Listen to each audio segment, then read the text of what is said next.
ఏ ఆత్మ అయినా సరే ప్రత్యక్షంగా పగ తీర్చుకోదు, ఇంకొకరి శరీరంలో ప్రవేశించి పగ తీర్చుకుంటుంది. ఇప్పుడు కావ్య ఆత్మ ఎంచుకున్నది మీ అక్కయ్య కూతుర్ని. వదిలిపెట్టనే.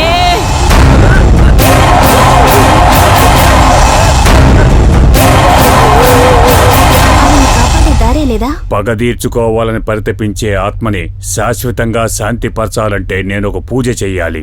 అంతవరకు మీ అక్కయ్య ప్రాణాలతో ఉండాలి అంటే నేనిచ్చే తీర్థాన్ని కావ్య ఆత్మ ఆవహించిన అమ్మాయి మీద చల్లాలి.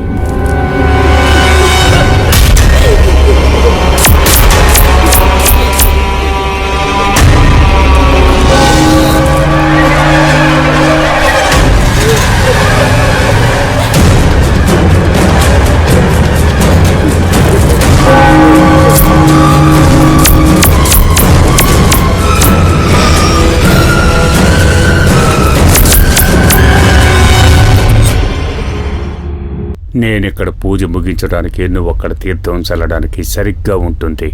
ఎట్టి పరిస్థితుల్లోనూ జార విడుచుకోకు, జాగ్రత్త. ఇవ్వండి స్వామి.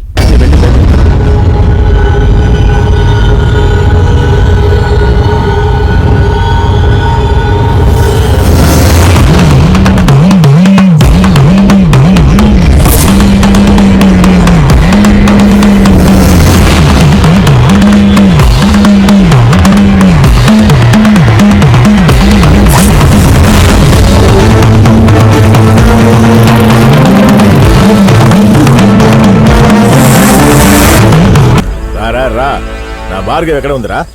నీకోసమే వెయిట్ చేస్తున్నాను రా. ఇలా చూడు రఘు, నేను చాలా ముఖ్యమైన పని మీద వెళ్తున్నాను, దయచేసి నన్ను అడ్డుకోకు. నిన్ను లేపేయడమేరా నాకు ముఖ్యమైన పని.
రేయ్, నీకు నాకు ఎలాంటి సంబంధం లేదురా.